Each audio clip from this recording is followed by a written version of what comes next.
Le héros de cette histoire a toujours rêvé d'être le cerveau dans l'ombre, et lorsqu'il renaît dans un nouveau monde, il y parvient enfin, sans que personne ne s'en aperçoive. Il devient Shadow, le chef secret d'une organisation appelée Shadow Garden, une légende vivante qui est sur le point de changer le destin du monde entier. Et si vous voulez changer votre destin, laissez un like et abonnez-vous à la chaîne. Comme vous le savez, Batman est toujours en convalescence, alors je serai toujours là pour vous soutenir et vous proposer des vidéos. Merci beaucoup à tous pour votre soutien et votre compréhension, et passons à cette vidéo. Au début, nous voyons une jeune fille nommée Akane, qui est une lycéenne. Elle était réveillée par son réveil, et on dirait qu'elle s'est endormie après une nuit horrible. Elle n'a clairement pas très envie de côtoyer les élèves de son école. Sous la douche, elle pleure en pensant à aller à l'école. Elle ouvre la porte de sa maison, et à ce moment-là, un mauvais souvenir envahit son esprit. Elle sort de sa transe lorsque le chauffeur l'appelle. Akane monte dans la voiture et se rend à l'école. À son arrivée, plusieurs élèves la remarquent, ce qui nous montre qu'elle est extrêmement populaire. Akane s'approche d'un garçon assis à côté d'elle depuis quelques mois et le salue, mais elle s'énerve lorsque Sid se trompe une nouvelle fois dans son nom. Cela lui donne l'impression qu'elle n'est pas aussi importante qu'elle le pense, et sans perdre de temps, elle corrige Sid avec un sourire forcé. Il essaie de répéter le bon nom une fois de plus, mais il se trompe à nouveau. Sid invente une excuse idiote pour justifier sa confusion, disant qu'il est tombé dans les escaliers quand il était enfant, ce qui lui a causé des difficultés avec les noms. C'est une très bonne excuse, et je vais commencer à l'utiliser moi aussi, mais cela ne fait qu'aggraver la mauvaise humeur de la pauvre Akane. Elle ne sait pas ce qu'elle ressentait pour Sid. Ils étaient côte à côte depuis des mois, et il ne l'avait jamais regardé directement, pas une seule fois. Essayant de clore le sujet, Akane change de sujet, et Sid s'excuse d'avoir échoué, mais il continue à se tromper sur son nom. Plus tard, quelques élèves viennent voir Akane et sont ravis d'apprendre qu'elle va jouer le rôle principal dans la représentation théâtrale de l'école prévue le soir même. Tout le monde la félicite, car ce rôle exigera encore plus de dévouement que l'année dernière. Akane admet être très nerveuse, mais aussi enthousiaste. Après cela, elle se rend aux toilettes, où elle se souvient de la série d'événements qui l'ont poussée à abandonner sa carrière artistique à l'école primaire. Pendant ce temps, Sid passe son temps à lire un livre, et au cours de sa lecture, il murmure quelque chose à propos d'acquérir plus de pouvoir. Le garçon se prend pour Virgil de Devil May Cry. Mais enfin, vers la fin du cours, la professeure demande un volontaire pour additionner les réponses du sondage sur le festival scolaire. Akane se porte volontaire, mais elle est rapidement rejetée en raison de son emploi du temps chargé et des cours de rattrapage qu'elle doit suivre ce jour-là. La professeure se tourne alors vers Sid et lui demande s'il pourrait faire le travail, ce qu'il accepte sans hésiter. Akane est connue pour être la chouchoute des professeurs et est également très populaire parmi les élèves. Elle agit ainsi pour éviter d'être mal aimée, car elle pense qu'en étant aimée de tous, elle a beaucoup moins de chances d'être la cible d'attaque. Du moins, c'est ce qu'elle pense. Et le soir venu, Sid joue seul du piano à l'école, jouant cette sonate difficile, tandis que dans la rue, des voyous tendent une embuscade au chauffeur d'Akane. Ils finissent par tabasser le pauvre homme jusqu'à le laisser dans un état pitoyable. Et après plusieurs tentatives infructueuses pour le contacter, Akane décide de rentrer seule à pied chez elle. En chemin, elle entre dans un endroit qui semble trop calme, et soudain, elle sent qu'elle est observée, ce qui la rend encore plus effrayée. Paniquée, elle essaie de trouver un moyen de s'échapper de cette situation effrayante. Alors qu'elle cherche une issue, les deux mêmes bandits qui ont attaqué son chauffeur la surprennent. L'un d'eux l'immobilise avec une prise d'étranglement et tente de lui couvrir la bouche pour l'assommer avant de l'emmener dans leur cachette. Pendant ce temps, Sid suivait silencieusement les criminels, observant chacun de leurs pas, attendant le bon moment pour agir. Quand Akane se réveille, elle se rend compte qu'elle a les ligotés et est terrifiée. Elle essaie de crier, mais l'un des ravisseurs, un ancien militaire, lui ordonne de rester tranquille, sinon elle deviendra une statistique. Ils lui font clairement comprendre qu'elle a commis une erreur en se promenant seule dans la ville la nuit, surtout compte tenu de l'influence de son père. L'ancien militaire l'informe que la demande de rançon a déjà été envoyée, et que l'autre bandit est plus intéressé par le corps d'Akane que par l'argent, car il n'aurait jamais pu toucher une femme s'il ne l'avait pas kidnappée. Il s'approche d'elle et lui rappelle son précédent enlèvement, celui où elle avait été la cible d'un harceleur violent. Akane tente de se battre contre les bandits, mais elle n'a aucune chance contre eux. L'homme lui dit qu'il a l'intention de lui rappeler les souvenirs des horribles événements qu'elle a vécus. À ce moment-là, Sid, qui observait tout depuis l'extérieur, enfile un masque, prend un pied de biche et fait irruption dans la cachette. Sid répond en disant qu'il s'appelle Stylish Ruffian Slayer et que c'est un nom vraiment bizarre, qu'il ferait mieux de s'appeler simplement Batman, et sans perdre de temps. Et pour notre plus grand bonheur, Sid tue ce salaud de bandit qui essayait d'abuser d'Akane. Il ne reste plus que lui et l'ancien militaire. Après un bref échange de provocations, Sid accepte le défi, même s'il sait qu'il affronte un militaire entraîné. Il commence par utiliser son pied de biche, comme un bâton d'entraînement, mais change de style lorsqu'il se rend compte que cela ne fonctionne pas. Il commence alors à l'utiliser comme il le faisait lorsqu'il affrontait des gangs de motards, avec une force brute et des coups directs. En entendant cela, l'ancien militaire se rend compte que Sid n'est pas seulement un tueur élégant, mais aussi le légendaire monstre du pied de biche, et que ce surnom est bien meilleur que l'autre. Sid parvient enfin à porter un coup direct à l'ancien soldat, et continue de le frapper jusqu'à ce que l'homme soit complètement immobile. Il prend ensuite un couteau, et coupe les cordes qui retenaient Akan. Avant de partir, il lui conseille d'être plus prudente lorsqu'elle rentre seule chez elle. Il n'est pas satisfait de sa propre performance, et si combattre un simple soldat a déjà été difficile, il imagine ce que ce serait d'affronter une bande de mères célibataires armées, un combat qui serait certainement compliqué. Après cela, Sid disparaît et Akane appelle la police. La situation aurait pu être bien pire et faire la une des médias, mettant une fois de plus fin à la carrière d'Akan.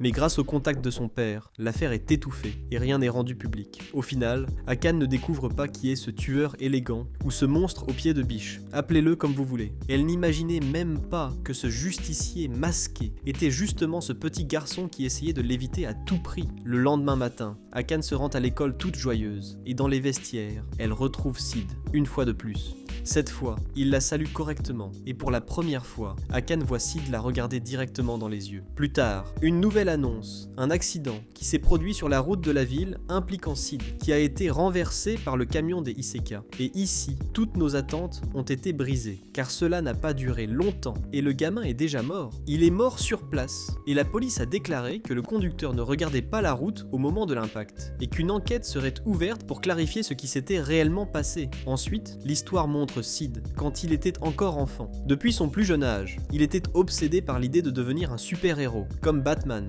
Il ne savait même pas d'où venait exactement cette obsession. Il savait seulement qu'il voulait à tout prix devenir un héros. Contrairement aux rêves passagers que tous les enfants ont, le sien était comme une flamme constante. Une flamme qui ne s'éteignait jamais et qui le poussait à aller de l'avant.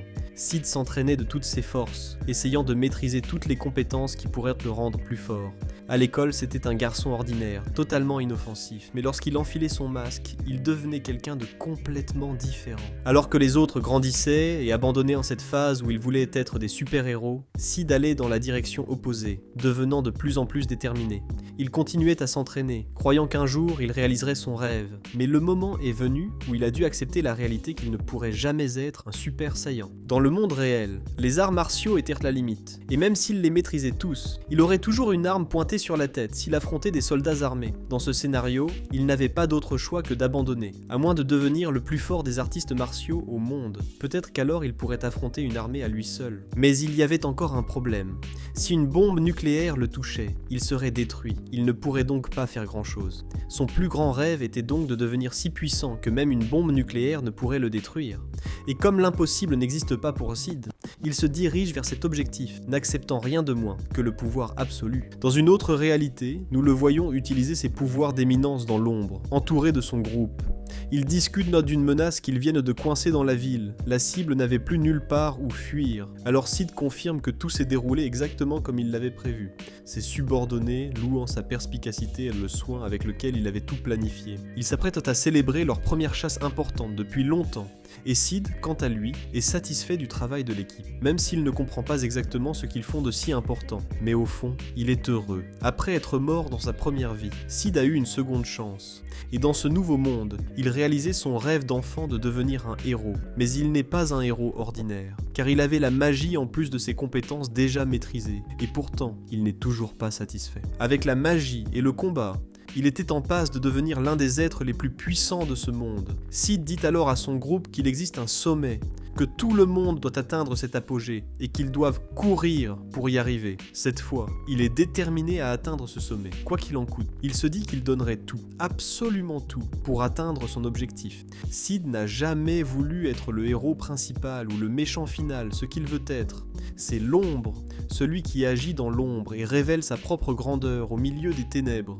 Il avoue cela à la jeune Alpha, qui lui répond que tout ce qu'il dit est logique. Elle a trouvé quelques textes anciens, décrivant ce qui semblait être le culte de Diablos. Sid confirme que cela correspond à ses soupçons, et Alpha poursuit en disant que plus elles font des recherches et apprennent, plus elles découvrent à quel point ce culte est puissant. Avant qu'elle ne termine, Sid complète la phrase. Il se cache dans l'ombre, et nous chassons les ombres. C'est ce qu'il voulait devenir en réalité. L'imminence dans l'ombre, mais il plaisante en disant qu'Alpha est un peu lente à suivre son raisonnement. La scène passe à la police qui trouve le corps d'un garçon. Le propriétaire du corps était Sid lui-même, qui, lors de son dernier été au lycée, avait renoncé à essayer de devenir fort dans un monde sans magie, et s'était jeté devant un véhicule. Il a fini par renaître sous la forme d'un bébé, fils d'un couple riche, et le père se réjouit, disant que sa fille aînée, Claire, a toujours voulu un petit frère et sera très heureuse de l'arrivée du petit. La mère remarque que quelque chose est très étrange. Le bébé ne pleure pas, mais il finit par pleurer. Elle en conclut qu'elle s'était fait des idées.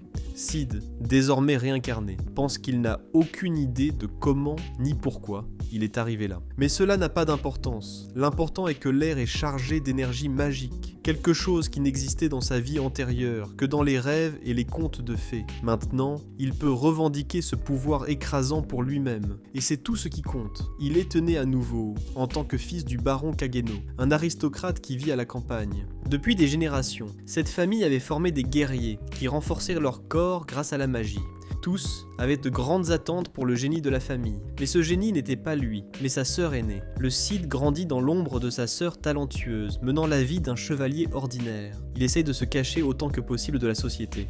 Plus tard, on le voit affronter des bandits, en utilisant la magie, après leur avoir demandé poliment de rendre ce qu'ils avaient volé. Il refuse, ce qui l'oblige à les vaincre. Il récupère alors ce qu'ils avaient envolé, et en examinant les lieux, il aperçoit une cage. Il s'en approche, pensant qu'il s'agit d'un esclave, mais il trouve une gelée bizarre, qui est encore vivante. Cela indique que la personne était possédée. Il ressent cette même fréquence magique et comprend ce qui se passe. C'est un débordement de mana. Sid décide d'utiliser ce corps comme cobaye, puisqu'il ne s'agit pas du sien et qu'il ne court donc aucun risque.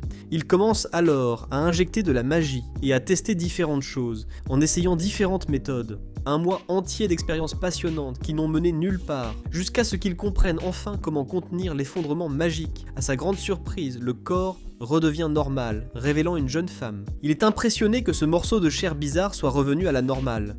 Ne sachant pas quoi faire, il décide de réaliser sa première performance. Comme une éminence dans l'ombre, la jeune fille se réveille, effrayée d'être encore en vie, et Sid, jouant désormais son rôle, lui dit qu'il a brisé la malédiction qu'il a consumée, la libérant ainsi.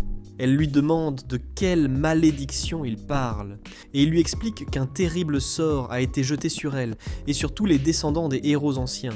Il lui montre un livre contenant un récit tiré des écritures sacrées, l'histoire des 3 héros qui ont vaincu le démon Diablos et sauvé le monde. Il dit que cette histoire est vraie et qu'à son dernier souffle, Diablos a jeté une malédiction qui a transformé les descendants des héros en créatures possédées. Mais quelqu'un a déformé l'histoire, transformant les descendants des héros en cibles de mépris. Il décide de ne pas révéler le responsable, affirmant qu'il est trop tôt et que cela mettrait sa vie en grand danger. Mais la jeune fille insiste, disant qu'elle ne se soucie pas du risque. Le Cid révèle alors que son ennemi est le culte de Diablos, un groupe fanatique qui prévoit de faire revivre le grand démon. Ils n'apparaissent jamais à la lumière du jour. Et sa mission est d'agir dans l'ombre et d'empêcher les plans maléfiques du culte de Diablos. Il se présente formellement comme Shadow, celui qui se cache dans l'ombre pour chasser les ombres. Et après cet incroyable monologue, il explique que son chemin ne sera pas facile et qu'il doit encore accomplir ses missions. Il demande alors à la jeune fille si elle est prête à marcher à ses côtés. La jeune fille lui répond qu'elle a tout perdu, mais comme il l'a sauvée, elle suivra ses désirs. Elle marchera avec lui et punira les coupables. Et elle accepte volontiers, baptisant son organisation Shadow Garden et lui donnant le nom d'Alpha. Après avoir inventé toute cette histoire et improvisé sa première performance avec brio, 3 ans ont passé. Il a maintenant 13 ans. En tant que chevalier en formation, il reste un garçon ordinaire. Le crime et le combat dans ce monde sont assez simples. Et comme il vient d'une vie à l'ère de l'information, il a pu fusionner plusieurs arts martiaux et les optimiser, créant ainsi un style tout à fait unique. On le voit se battre contre sa sœur, Claire, mais elle bat Sid facilement, trouvant qu'il n'a pas évolué du tout. Une domestique appelle Claire, lui disant que sa mère l'appelle et que les invités à sa fête d'adieu sont arrivés.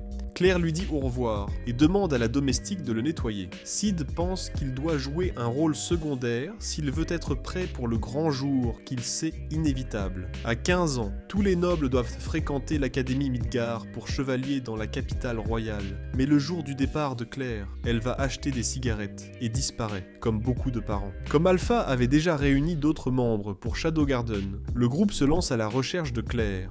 Il découvre qu'elle avait été kidnappée par la secte de Diablos, capturée par un officier de haut rang, car elle est la descendante d'un des héros. À l'aide d'une carte, ils partent le soir même pour la sauver, et Claire était enchaînée quelque part. Le groupe finit par attaquer et vaincre le ravisseur. Mais celui-ci réussit à s'échapper de justesse, les obligeant à se séparer. Le Cid finit par retrouver l'homme seul. Il l'humilie copieusement avant de le vaincre. Mais avant de mourir, le ravisseur prévient que les ténèbres du monde sont bien plus profondes qu'il ne l'imagine. Le Cid aperçoit une lettre de la fille de l'homme et la récupère, mettant ainsi fin à sa mission. Le lendemain, Claire retourne au manoir de Malmort, faisant comme si de rien n'était, avant de finalement partir pour l'Académie royale. Le Cid aimerait l'accompagner, mais il doit encore mettre les filles au travail, alors il leur dit au revoir. Plus tard, le Cid est dans un train, réfléchissant à ce qu'Alpha et les autres ont dit au sujet du culte étant une grande organisation, agissant à l'échelle mondiale. Il trouve cela impressionnant. Après tout, elles ont dû se disperser à travers le monde pour le combattre. Cependant, Cid pense qu'elles ont peut-être mal interprété la situation et que le culte n'est peut-être pas aussi gigantesque qu'elles l'imaginent. Même ainsi, il ne leur en veut pas, car lui-même aurait tiré des conclusions similaires lorsqu'il était plus jeune. En se souvenant de cela, il sourit.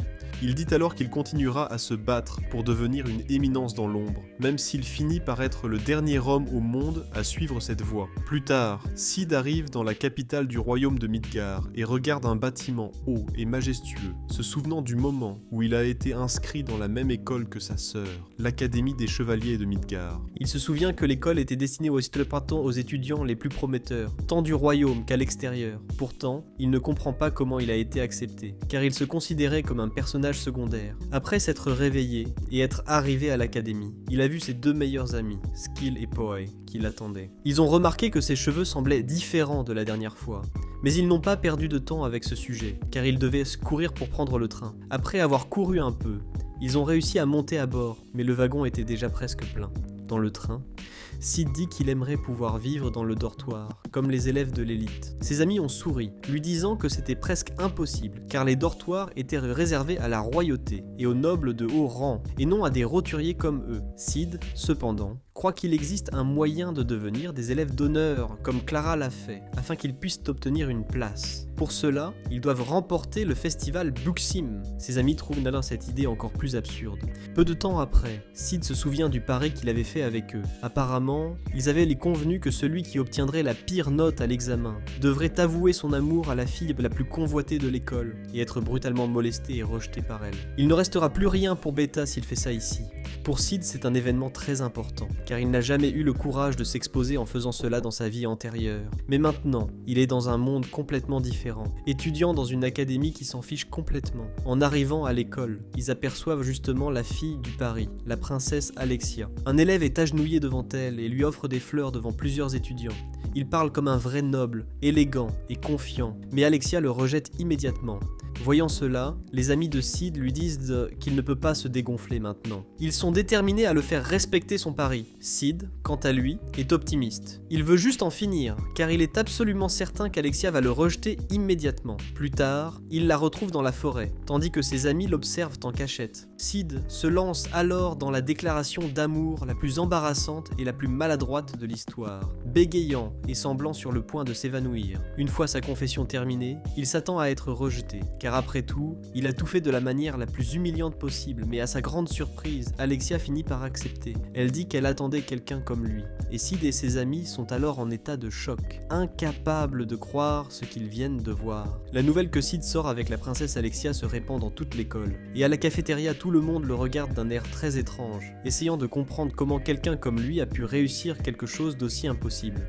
Beaucoup pensent peut-être qu'il doit s'agir d'un malentendu. Cid, cependant, n'est pas du tout à l'aise avec cela, car il voulait utiliser la princesse pour s'amuser. Mais au final, c'est elle qui a commencé à l'utiliser comme un objet. Assis avec ses amis, ceux-ci lui répètent qu'il n'est pas digne de sortir avec Alexia. Mais Cid pense qu'elle doit avoir une raison cachée pour l'avoir acceptée. Ses amis lui disent qu'on doit toutefois de profiter de la situation, car elle est la fille la plus convoitée de l'école. À ce moment-là, Alexia arrive et s'assoit à leur table, confirmant encore davantage les rumeurs. Elle reçoit un repas différent, avec des portions énormes. Et les amis de Sid se demandent comment elle va pouvoir manger tout cela. Alexia répond qu'elle ne mange jamais tout, et qu'elle ne verrait aucun inconvénient à partager avec les élèves des classes inférieures. En entendant cela, Sid passe à l'action et lui dit « Finissons-en vite ». Il plonge ses rachis dans son assiette et prend un morceau, ce qui est impensable pour un noble. Mais au lieu de rompre, elle l'invite à prendre des cours d'escrime avec elle. Même si Sid dit avoir déjà suivi des cours au niveau inférieur, elle lui explique qu'elle lui a obtenu une place dans la session 1. Cette session est réservée aux nobles de haut rang, et le premier jour de cours, l'instructeur Zénon explique comment fonctionne l'entraînement. Les élèves sont mis par deux, afin qu'ils puissent évaluer les coups et les contre-coups. Et bien sûr, Sid se retrouve à devoir combattre sa propre petite amie, exactement comme elle le souhaitait. Pendant le combat, Sid se rend compte qu'elle n'est pas si douée que ça. Son style est assez basique, rigide et peu créatif, bien inférieur à celui de sa sœur Claire, qui est très célèbre en tant que cavalière la plus forte du royaume. Il reconnaît néanmoins les efforts d'Alexia, qui progresse lentement en améliorant ses bases. Après le combat, Alexia le remercie et fait l'éloge de son style de combat, mais dit qu'elle le déteste parce qu'il ressemble trop au sien. Le Cid n'a pas le temps d'y réfléchir, car il voit Zénon s'approcher pour confronter Alexia au sujet de son choix de le prendre comme petit ami. Zénon l'accuse d'agir comme une enfant qui tente d'échapper à ses responsabilités, d'autant plus qu'elle lui était promise par un mariage arrangé. Plus tard, Cid interroge Alexia sur le fait qu'elle ne veuille pas épouser Zénon et qu'elle l'utilise pour cela, comme un simple outil pour échapper à ses fiançailles. Alexia le confirme indirectement en rejetant ses paroles, affirmant qu'il n'est pas innocent non plus, puisqu'il ne l'a approché que parce qu'il a perdu un pari. Elle révèle qu'elle l'a découvert grâce à ses amis, puis le menace de tout dénoncer au conseil étudiant et de transformer sa vie à l'académie en un véritable enfer. Elle insiste pour que Cid continue à faire semblant d'être son petit ami, au moins jusqu'à ce que Zénon cesse de la poursuivre. Cid doute fort que cela arrive de sitôt, mais Alexia semble avoir un plan. Après avoir beaucoup insisté, Cid continue de refuser catégoriquement, jusqu'à ce qu'elle sorte une pièce d'or et la lui lance. Dans un premier temps, Cid essaie de rester froid et distant, lui demandant si elle pense vraiment qu'il peut être acheté aussi facilement. La réponse est cependant oui, car il ramasse la pièce par terre en moins d'une seconde. Elle lui lance alors plusieurs pièces, et le traite de son petit chien fidèle.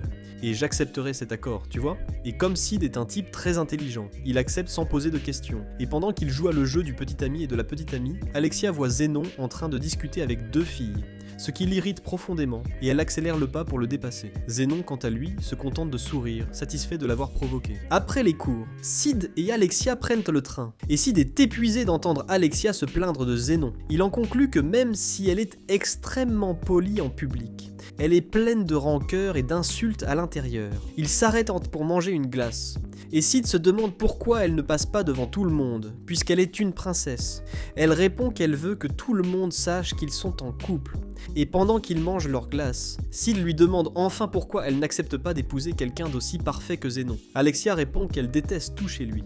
Il peut sembler parfait à l'extérieur, mais cela ne fait que lui rappeler le masque qu'elle doit porter. À l'intérieur, il est certainement plein de défauts, mais elle ne sait pas encore lesquels. Elle affirme n'avoir rien contre Cid précisément, car il est plein de défauts, contrairement à Zénon. Camille, depuis chez elle, commente une fois de plus le style d'escrime de Cid, qui est très mystérieux et unique, et dit qu'elle le déteste toujours pour cela.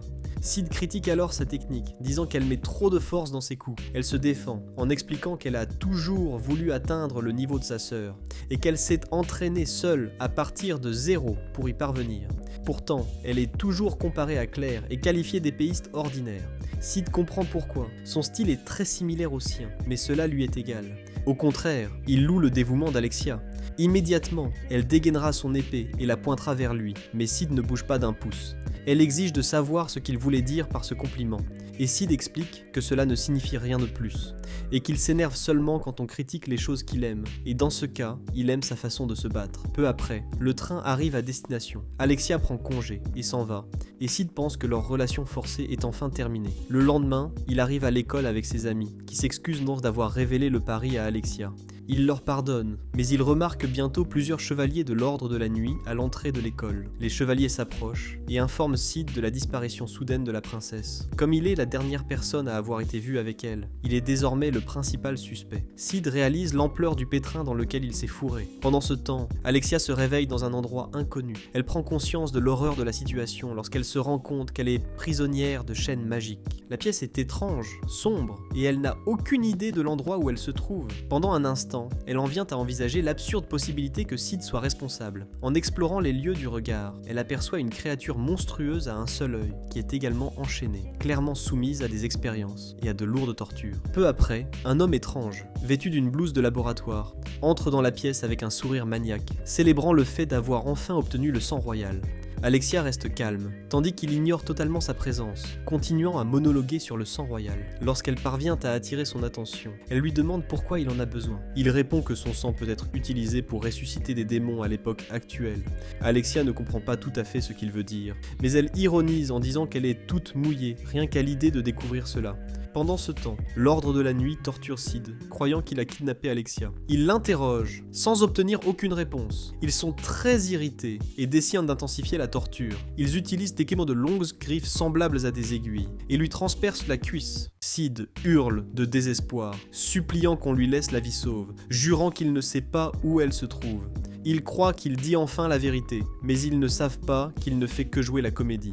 Il a attendu toute sa vie pour être torturé et faire semblant d'être un simple PNJ. Et maintenant, un autre de ses rêves s'est réalisé. Ce type est complètement fou. De retour en captivité, Alexia pense que sa sœur doit déjà être à sa recherche. Cependant, elle est très surprise que ses recherches prennent autant de temps. Malgré le chaos, le médecin sinistre continue de prélever le sang d'Alexia, et chaque seringue augmente son enthousiasme de manière grotesque. Désespérée, Alexia le supplie de ne pas prélever autant de sang, disant qu'elle n'est pas prête à mourir. Le médecin, cependant, lui assure qu'il ne la laissera pas mourir, car il veut encore beaucoup plus de sang. Lorsqu'il tente de prélever à nouveau, l'aiguille ne parvient pas à percer sa peau, ce qui le rend furieux. En crise, il crie qu'il était frustré de ne pas pouvoir avancer dans ses recherches. Pour évacuer sa colère, il commence à piétiner la tête de la créature monstrueuse enchaînée à côté d'Alexia. Elle tente une nouvelle fois de le distraire en mentionnant le prélèvement de sang, essayant de le faire arrêter. Cela l'amène à saisir un bol de riz et à essayer de forcer Alexia à manger, en poussant la nourriture dans sa bouche alors qu'elle résiste. Selon lui, cela servirait à augmenter le volume de sang, bien qu'Alexia soit certaine que rien de tout cela n'est pour son bien. L'étrange créature à côté observe tout en silence et attentivement. Pendant ce temps, Xénon se rend auprès de la princesse Iris, la sœur d'Alexia. Iris le félicite pour sa coopération, mais Xénon affirme se sentir en partie responsable de ce qui s'est passé, car la princesse a disparu sur le territoire de l'école. Tous deux conviennent que le sauvetage d'Alexia doit être la priorité absolue. Et malgré le rapport qu'elle a reçu, Iris pense que Sid était responsable de la disparition de sa sœur. Cependant, Xénon fait valoir que Sid ne serait jamais capable de vaincre quelqu'un du niveau d'Alexia, et encore moins de la capturer. Iris fait remarquer que Sid était resté silencieux pendant les 5 jours où il a été emprisonné. Elle pense qu'il devrait être libéré, mais surveillé de près. Xénon est d'accord, et insiste sur le fait que Sid n'a rien à voir avec l'enlèvement. Mais Iris reste troublée. Elle déteste l'idée que des élèves de l'académie de sa sœur puissent être impliqués dans quelque chose d'aussi grave. De plus, elle regrette qu'il y ait si peu d'aide disponible pour rechercher sa sœur. Xénon tente de la réconforter en lui disant qu'elle ne doit pas porter seule le poids de la culpabilité et lui demande comment il peut l'aider. Iris lui demande de maintenir l'ordre au sein de l'académie pendant qu'elle poursuit ses recherches. Pendant ce temps, Clary, la sœur de Sid, est furieuse qu'il ait été détenu pendant tant de jours. Elle exige sa libération et demande la permission de le rechercher, mais elle est complètement ignorée. Au même moment, Iris est submergée par les souvenirs de sa sœur disparue. Elle se souvient des rares moments qu'elles ont passés ensemble, presque tous à se battre à l'épée. Cela fait longtemps qu'elles n'ont pas vraiment discuté, et Iris craint de ne plus jamais avoir l'occasion de lui parler. Quelques jours plus tard, Sid est enfin libéré et prend un train pour rentrer chez lui. Encore blessé, il décide de ne pas soigner ses blessures. Après tout, un personnage secondaire doit supporter ses difficultés, mais il se rend vite compte qu'il est suivi. En descendant du train, les hommes continuent de le suivre, et une femme passe rapidement devant lui et lui chuchote de la retrouver plus tard. En arrivant dans sa chambre ce soir-là, Sid trouve Alpha qui l'attend. Il est surpris, car il s'attendait à ce que ce soit Beta qui exerce ses fonctions d'assistante. Elle le met alors au courant de l'enquête sur le culte de Diablos. Elle lui assure que le Shadow Garden l'aidera à résoudre l'affaire de l'enlèvement de la princesse, et lui demande que lorsque tout sera terminé, elle soit récompensée par un dîner. Elle lui demande ensuite ce qu'il convient de faire des 2 hommes qui l'ont torturée, mais Sid répond répond qu'ils ne faisaient que leur devoir et qu'ils s'en moquent. Pendant ce temps, à cause de toutes les bols de riz qu'on lui a fait avaler de force et du sang qu'on lui a prélevé, Alexia est très affaiblie et peut à peine parler. Pauvre fille. Pendant ce temps, nous voyons le Cid préparer le décor, tout excité à l'idée de faire son entrée parfaite. Lorsque Delta arrive, il prononce son incroyable monologue, tout en dégustant un verre de vin. Delta annonce que tout est prêt. Elle explique que le plan consiste à lancer des attaques simultanées contre toutes les cachettes du culte de Diablos, disséminées dans la capitale. En parallèle, ils partiront à la recherche des traces de la magie de la princesse Alexia. Mais Cid l'interrompt alors pour lui remettre une lettre et lui annoncer que ce soir, le monde va les découvrir. Pendant ce temps, nous voyons les deux malfrats qui torturèrent le Cid auparavant, là, en train de chuchoter quelque chose. Lorsque le Cid passe par là, ils tentent de l'incriminer, affirmant qu'il a les bottes d'Alexia.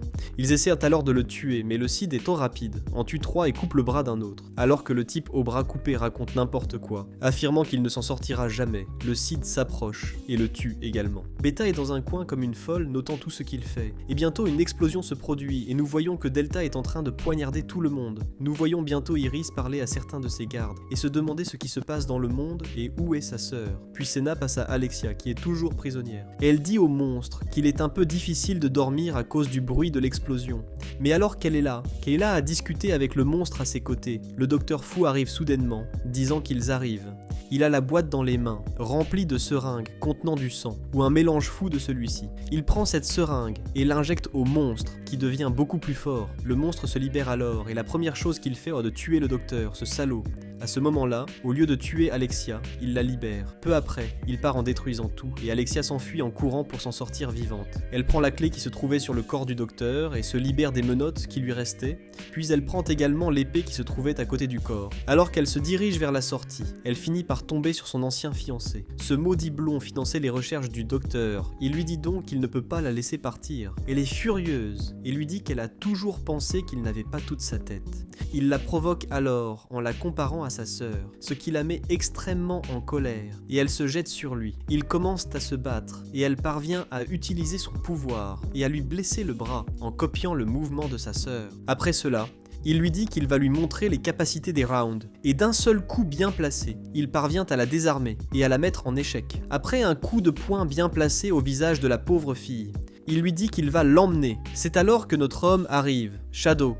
Il se présente et dit qu'il se cache dans l'ombre pour chasser les ombres. Le blond dit qu'il se prend trop au sérieux, simplement parce qu'il attaque certaines de ses bases. Mais il ajoute qu'aucun des principaux membres du culte ne se trouvait à proximité de cette base. Il traite les membres des Shadowguards de lâches, et dit qu'aujourd'hui, ils vont être chassés par lui, l'un des principaux membres du groupe. Le futur 12e des rounds, Xenon Griffin. Juste après que ce blond malicieux ait tenté d'attaquer Shadow, il disparaît tout simplement de son champ de vision, apparaissant juste devant Alexia. Elle se demande où se trouve le membre principal de la secte. Ailleurs, nous voyons les chevaliers tenter de combattre le monstre, mais tout est vain, la créature projette tout le monde dans les airs. Ils essaient une nouvelle fois, exécutant un triple coup qui déchire le dos de la créature en 3 profondes entailles, mais de manière totalement inattendue. Le monstre se régénère en quelques secondes.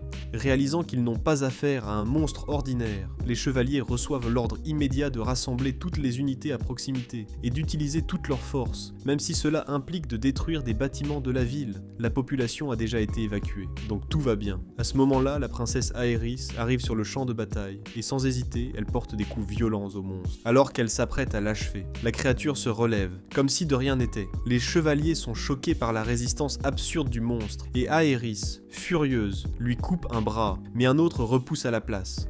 La princesse ne s'effraie pas, au contraire, sa détermination augmente. Elle se rend compte qu'elle ne pourra le vaincre qu'en le déchiquetant complètement et en répandant ses morceaux sur le sol, avant qu'elle ne cause davantage de souffrance à la créature. Alpha arrive à temps pour l'arrêter. Eris lui demande qui elle est, et la femme répond calmement qu'elle s'appelle Alpha. Elle lance alors un coup dévastateur qui force le monstre à reprendre une forme plus humanoïde, et même en s'approchant, elle fait preuve de compassion envers la créature. Alors qu'Alpha s'apprête à partir, Aerys Iris exige qu'elle revienne, mais Alpha répond simplement que sa présentation est terminée, et qu'Iris devrait se comporter en bonne spectatrice et se contenter de regarder. Avant de disparaître, Alpha révèle qu'elle appartient au Shadow Garden, et qu'Iris doit se tenir à distance d'eux. Iris reste paralysée, essayant de comprendre qui ou quoi est ce groupe mystérieux. Une explosion derrière elle la ramène à la réalité, lui rappelant à nouveau Alexia. Pendant ce temps, Sid et ce blond coquin continuent de se battre devant Alexia, au milieu des décombres de l'affrontement précédent. Au cours de la bataille, Xenon commence à comprendre pourquoi tant de membres du culte ont été vaincus par Sid. Ils l'ont tout simplement sous-estimé. Cherchant à montrer sa véritable force, le blondinet active une technique appelée « pouvoir d'un futur chevalier du Round ». Mais cela ne fonctionne pas. Chaque coup, chaque attaque, Sid les ignore facilement. Alexia commence même à ressentir une admiration inattendue pour la force de Shadow, sans imaginer qu'il s'agit du même Sid qui prétendait être son petit ami. Sid se moque alors de Xenon, affirmant que ce pouvoir de futur chevalier des Round est loin d'égaler ce qu'il a accompli en tant que combattant. Cela met Xenon en rage, qui se jette sur lui avec une attaque brutale, mais Sid l'esquive comme si de rien n'était. Alexia est surprise, car ses capacités physiques sont absurdes, mais son style d'escrime est le même que le sien. Elle est simple, directe et construite à partir de zéro, et Alexia réalise soudain que Sid c'est la seule personne qui se bat exactement comme elle. Xenon atteint ses limites et exige que Sid révèle sa véritable identité, car personne d'aussi fort ne devrait être un simple étudiant. Sid répond « Nous sommes le Shadow Garden, et nous chassons ceux qui vivent dans l'ombre. » En désespoir de cause, le blond joue sa dernière carte. Il avale des pilules qui augmentent sa force au-delà de l'humain. Son corps se transforme, ses muscles se déforment, et il prend une nouvelle forme, celle du troisième éveillé. Xenon estime que seuls ceux qui sont capables de contrôler complètement le pouvoir qu'ils possèdent devraient être autorisés à combattre parmi les chevaliers des Round. Il libère alors une nouvelle force, qu'il appelle le pouvoir tout-puissant, mais cela ne fait qu'irriter Shadow. Il est profondément offensé par le fait que Xenon se compare à un dieu. Pour Sid, c'est un blasphème, un affront à la véritable signification du pouvoir absolu. Furieux, Shadow avance et commence à porter des coups brutaux au blond. Il déclare qu'il n'y a pas de véritable force lorsqu'elle provient d'un pouvoir qui n'est pas le sien. Et avant d'achever Xenon, Sid raconte une histoire, celle d'un garçon qui voulait survivre à une bombe nucléaire. Il a entraîné ses muscles, son esprit et perfectionné ses compétences au maximum. Mais il n'a tout de même pas réussi à survivre à la bombe. Cependant, il ne pouvait pas abandonner. Alors, après des années d'entraînement, ils parviennent à une seule conclusion. S'il ne veut pas être vaporisé par la bombe, il doit simplement devenir l'explosion nucléaire elle-même. Il dit que la véritable signification de toute puissance va désormais rester gravée dans son esprit. C'est alors qu'il utilise le coup le plus absurde de tous les animés, le I Am Atomic. L'explosion vaporise complètement Xenon, et Iris assiste à l'explosion à distance, effrayée. Elle court immédiatement vers le lieu de l'explosion, espérant trouver Alexia. Cependant, Alexia reste calme et ne montre aucun signe de choc suite à l'explosion. Quand Iris trouve enfin Alexia, elle ne peut contenir son émotion et court embrasser sa sœur, soulagée. Le lendemain, Alexia reprend sa routine habituelle et retourne à l'école avec Sid, qui demande une fois de plus à être considéré comme un élève ordinaire.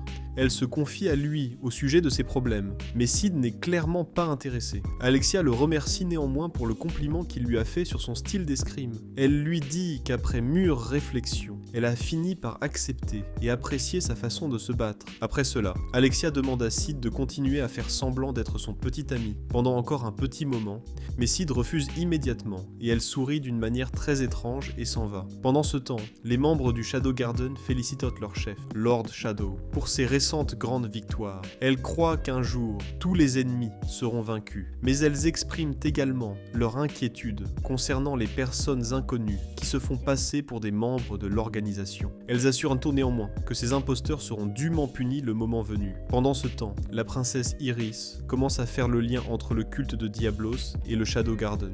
Elle pense qu'il existe un lien sinistre entre ces deux forces et décide donc de créer une nouvelle équipe d'enquête, dirigée par Glenn et Marco. De retour à l'école, une fille portant une pile de livres heurte Sid lorsqu'il lui barre involontairement le chemin. Les livres tombent, et Sid tente de l'aider à se relever, mais elle reste immobile, presque paralysée devant lui, comme si elle était restée sans réaction. Ailleurs, un homme est poursuivi et capturé, suppliant qu'on lui laisse la vie sauve, mais il finit par être tué immédiatement par l'épée du chasseur d'ombre, qui qui révèle son identité avant de disparaître dans l'obscurité. Plus tard, Sid était dans un restaurant avec ses amis, préparant un bouillon chaud. Il l'interroge sur sa relation avec Alexia, et Sid répond qu'ils viennent de rompre et que le sujet est clos.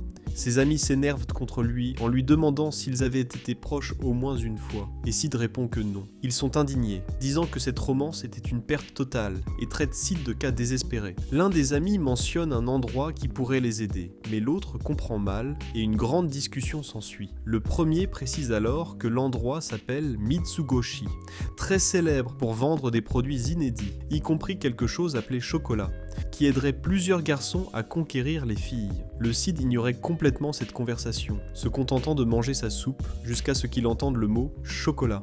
Il se fige un instant et lève les yeux, et ses amis s'en aperçoivent et déclarent immédiatement « Allons-y tous ensemble ». Même réticent, le Sid finit par accepter, poussé par la curiosité au sujet de ce chocolat. Pendant ce temps, Sherry se trouve dans un bureau aux côtés de son père, d'Iris et d'Alexia. Sherry se voit présenter un objet mystérieux. Elle pense qu'il s'agit d'un artefact, mais on lui explique que cet objet a été confisqué dans une installation appartenant à une organisation appelée Puto de Diablos, un groupe dont on ne sait presque rien. On le lui a remis parce qu'on souhaite que Sherry fasse des recherches à son sujet, car elle est considérée comme la plus brillante du royaume, supérieure à tous les autres érudits dans ce domaine. Sherry est sous le choc. Après tout, elle n'est qu'une étudiante. Mais ils lui disent également que les rumeurs sur son génie se sont répandues dans toute la ville, et ont même été commentées à l'Académie des Chevaliers. Son père lui assure que c'est une grande opportunité, et lui dit qu'un jour, elle voyagera à travers le monde, grâce à ses recherches. Il lui demande de se faire confiance, et après avoir réfléchi à ses paroles, Sherry accepte finalement le travail. L'officier présent ajoute que l'ordre Crimson sera chargé de la protéger. Le père de Sherry est surpris d'entendre ce nom et demande s'il s'agit d'un ordre de chevaliers nouvellement créé. Elle explique qu'il s'agit de petits ordres discrets, formés de chevaliers extrêmement fiables. Lorsque Sherry confirme qu'elle va accepter le travail, Alexia se porte volontaire pour l'aider, car elle souhaite découvrir qui sont ces personnes et ce qu'elles veulent. Ils acceptent, mais exigent qu'Alexia promette de rester loin du danger. Alexia les remercie de leur sollicitude, et, pendant ce temps, 6 de ses amis arrivent à Mitsugoshi. La serveuse les informe que l'attente est de 80 minutes, ce qui est pire que dans n'importe quelle banque au Brésil.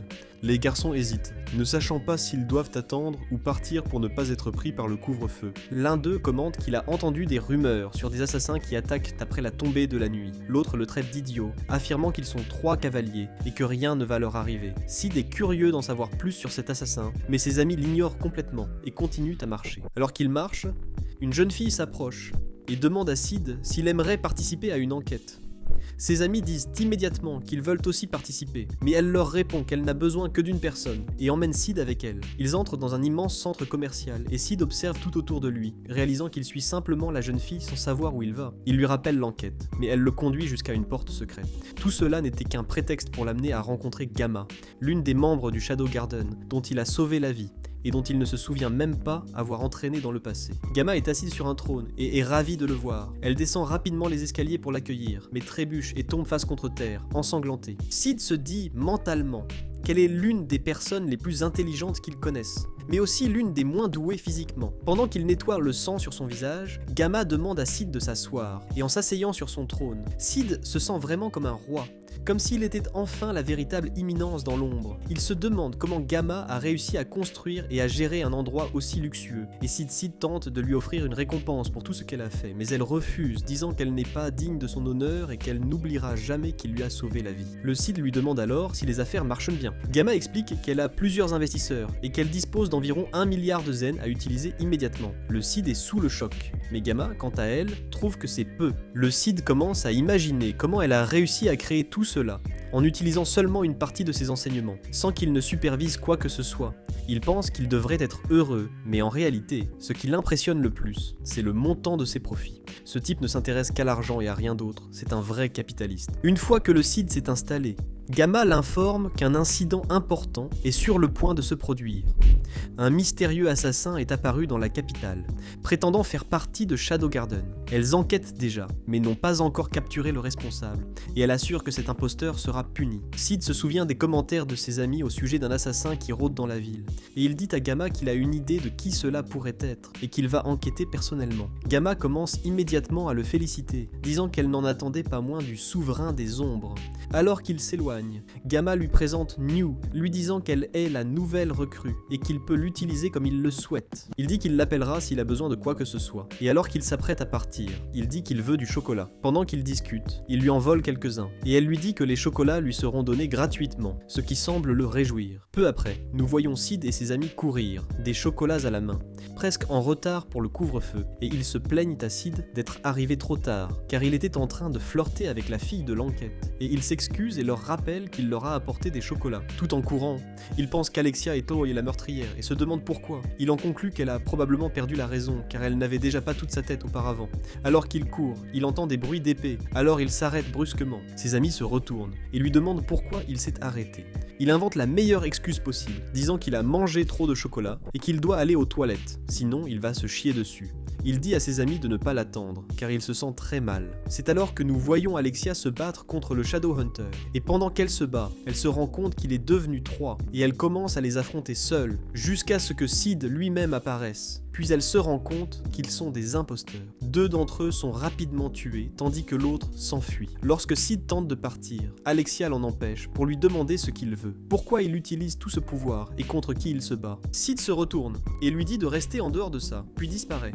Sid part à la recherche de celui qui s'est échappé et finit par le trouver. Il le confronte, lui demandant s'il pense pouvoir lui échapper, jusqu'à ce que Gamma apparaisse. Comme elle ne s'attendait pas à ce qu'il le capture aussi rapidement, elle lui demande de l'emmener pour obtenir plus d'informations.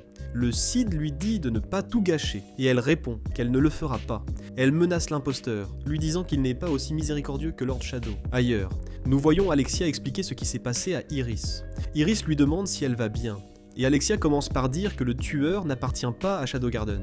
C'est alors qu'Iris dit que le tueur appartient peut-être à une autre organisation, qui a facilement pris ce nom. Alexia répond que ce n'est pas ce que Shadow lui a dit lorsqu'elle a rencontré quelqu'un de Shadow Garden qui défendait le capitaine royal contre ses attaques simultanées, et que cette personne s'appelait Alpha. Shadow luttait contre une secte de Diablo. Iris dit qu'ils découvriront peut-être quelque chose lorsque l'artefact sera déchiffré, et Alexia demande à Iris qui elle pense être l'ennemi, Shadow Garden ou le culte des Diablos. Iris répond que ce sont les deux, et elle dit qu'elle ne permettra à personne de causer la destruction de son royaume. Peu après, nous voyons Sid avec ses amis dans le train qui se moquent de lui à cause de ce qui s'est passé la veille, puisqu'il a fini par salir tout son pantalon, en disant que c'était de la malchance. Sid répond, en disant qu'il pense que les provocations de ce jour-là seront encore pires, et se prépare au pire. Ses amis lui demandent s'il a apporté le chocolat. Il confirme, et ils sont très enthousiastes, et déclarent que la journée sera consacrée à l'opération cadeau, disant qu'ils ont hâte de donner les chocolats aux filles. Les 2 amis prennent leurs chocolats, et essaient de les donner aux filles, mais ils échouent complètement. Sid s'assoit à la bibliothèque, prend son propre chocolat, et dit qu'il le donnera à la première fille qu'il rencontrera. Il commence à marcher, puis une fille, appelée Sherry, qui étudie l'artefact qui lui a été donné pour faire des recherches, arrive. Il pose simplement le chocolat sur son livre, et lui dit qu'elle peut le garder. Puis il s'en va, et Sherry regarde le chocolat d'un air perplexe. Sherry est dans sa chambre, en train d'étudier, regardant le chocolat, et se demandant quoi en faire. Son père entre en toussant et voit le chocolat. Elle lui explique que c'est un cadeau d'un garçon. Il dit que c'est le coup de foudre, et son père lui demande ce qu'elle va répondre. Mais elle est très confuse. Il lui explique mieux, en lui disant que même si la recherche est importante, elle doit aussi apprendre à interagir avec les autres, car pour lui, c'est ainsi que l'école doit être. Il lui demande comment se passe le déchiffrage de l'artefact. Elle répond qu'elle a déjà commencé, alors il se met à tousser plus fort et plus souvent. Sherry dit qu'elle va appeler le médecin immédiatement, mais il l'en empêche, disant qu'il se sent beaucoup mieux. Il se sent simplement chanceux d'avoir une fille comme elle. Elle répond que c'est elle qui a de la chance d'avoir un père comme lui. Il lui dit alors que sa mère était une bonne chercheuse, donc elle saura s'acquitter de la tâche.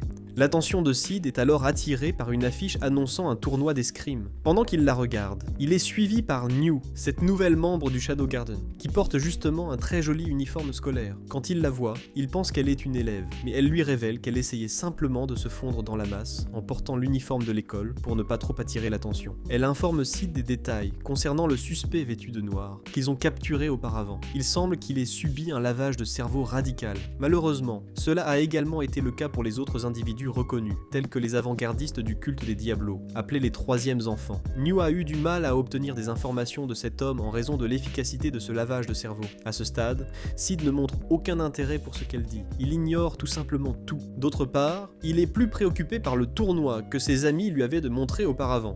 Ils essaient de le persuader de participer à la compétition, mais il ne semble pas très intéressé. En dernier recours, il tente de le convaincre en lui expliquant qu'il participerait s'il n'était pas blessé. Apparemment, ils ont reçu des flèches dans le genou, et peu de gens comprendront cette référence ici. Sid, cependant, insiste à plusieurs reprises sur le fait qu'il n'est pas du tout sérieux à ce sujet, même s'il est un peu intéressé par le tournoi. Étonnamment, ils essaient d'utiliser la stratégie consistant à faire en sorte que les filles l'aiment pour convaincre Sid, mais il ne tombe pas dans le piège, car il est Sigma et répond en frappant tout le monde. Le Sid leur prend l'affiche des mains et l'examine attentivement, tandis que ses amis se tordent de douleur à cause des coups. C'est alors qu'il se souvient que New lui a parlé du culte de Diablos, qui a lancé ce tournoi afin de recruter des orphelins, leur administrant des drogues pour leur laver le cerveau et les transformer en enfants de Diablos. Il semble que ce soit une méthode utilisée par le culte depuis de nombreuses années. De plus, New soupçonne le culte d'utiliser simplement son nom, Shadow Garden, dans le but de les attirer hors de leur cachette. Même après avoir entendu cela, Sid reste déterminé à participer à l'événement, et c'est à ce moment-là qu'il est informé de l'arrivée dans la capitale d'un premier enfant nommé Rex. Il semblerait que le premier enfant soit quelqu'un qui a développé un sens de l'identité, bien qu'il fasse partie des enfants. New est très préoccupé par le fait qu'on envoie des enfants nommés à la capitale, et aussi par la possibilité qu'il y ait un autre objectif derrière tout cela. Alors que Sid réfléchit à ce qu'elle a dit, il conclut que la question mérite une attention particulière. New, cependant, regarde son maître partir avec admiration, convaincu qu'il trouvera la meilleure solution possible. Elle appelle sa capacité unique à résoudre les problèmes, sagesse des ombres. Quelques jours plus tard, la compétition commence, et les étudiants se mettent à crier d'excitation en voyant les deux concurrents s'affronter. Même si la princesse Alexia est toujours blessée, les étudiants continuent de dire qu'elle s'en sortirait bien dans le tournoi, bien qu'elle n'y participe pas. Malgré cela, ils restent convaincus que Rose, la présidente du conseil des élèves, sera une adversaire redoutable. Pendant ce temps, les élèves parient sur celui qu'ils pensent voir remporter la compétition, et semblent s'amuser beaucoup. Ce n'est toutefois pas le cas des amis de Sid, qui semblent avoir dépensé tout leur argent en pariant sur des combattants qui ont fini par perdre leur combat. Alors qu'ils se lamentent, il est annoncé que le prochain combat opposera Rose, la présidente du conseil des élèves, à un garçon inconnu, son adversaire n'étant autre que Sid, ce qu'il considère comme une grande surprise, alors qu'il se tient là, devant elle. Il passe son temps à l'examiner, et finit par conclure qu'elle est la meilleure épéiste de l'académie. Dès que le combat commence, Sid semble prêt à démontrer les techniques avancées qu'il a acquises. D'un autre côté, il s'avère que ces techniques ne sont pas destinées au combat, mais plutôt à se mettre en valeur en tant que figurant. Sid met rapidement une pilule de sang dans sa bouche et se laisse frapper par Rose, alors que les deux s'avancent l'un vers l'autre, avec l'intention de vaincre leur adversaire. Le Sid perd alors l'équilibre et tombe au sol, du sang coulant de sa bouche. Ce protagoniste est complètement fou, mec. Pendant que les étudiants regardent, ils sont très excités, et l'arbitre s'apprête à déclarer Rose vainqueur, jusqu'à ce que le Sid indique que le combat n'est pas encore terminé. À ce moment-là, il se relève et lance une nouvelle attaque contre Rose, répétant plusieurs fois les mêmes mouvements humiliants, encore plus déterminé à montrer ses techniques et son personnage secondaire. Après plusieurs coups et défaites, Rose est perplexe de le voir continuer à se battre. Cependant, elle respecte son niveau de détermination et insiste sur le fait qu'elle ait eu tort de le sous-estimer. À ce moment précis, elle décide de se jeter sur lui de toutes ses forces, au grand soulagement de tous. Par mesure de précaution, compte tenu des blessures potentiellement mortelles de Sid, l'arbitre intervient et pousse Sid hors de la trajectoire, l'empêchant ainsi d'affronter son attaque. Peu après, il annonce Rose comme vainqueur du tournoi, et lorsque le Sid entend cela, il est furieux car il avait encore beaucoup de techniques de figurant à démontrer. D'autre part, Rose n'est pas surprise par la décision de l'arbitre, et elle est choquée par la douleur que le Sid a endurée pendant leur combat. Après cela, elle reconnaît que Sid a gagné la bataille d'esprit entre eux, et lui exprime son respect. Sid quitte le combat, avec des bandages autour de la tête, bien qu'il n'ait subi aucune blessure. Alors qu'il marche dans l'école, il est abordé par une jeune fille, qui semble très inquiète pour son état. Elle lui demande comment il va avant qu'ils ne se rendent ensemble dans un café voisin pour boire un jus d'orange. Peu après, elle lui offre des biscuits fraîchement cuits, et le supplie d'être son ami. Sid ne comprend pas pourquoi elle lui a offert des biscuits, ni pourquoi elle veut être son amie, mais il accepte quand même. Immédiatement, elle informe son père, qui était assis à une table derrière elle pendant tout ce temps, et cela la remplit d'émotion. Sid reconnaît son père comme étant Luthéran Benadj, un maître épéiste qui figure sur la liste des personnes avec lesquelles il ne doit jamais interagir afin de préserver son secret. Tous deux s'inquiètent beaucoup pour la blessure de Sid et insistent pour qu'il consulte un médecin, ce qu'il accepte de faire sur le chemin du retour. C'est juste pour éviter qu'il le suive, et découvre qu'il n'est pas vraiment blessé. Le père de Sherry demande à Sid d'être gentil avec sa fille, car elle n'a pas d'amis. C'est une demande choquante pour lui, qui ne comprend pas pourquoi il doit se trouver dans cette situation.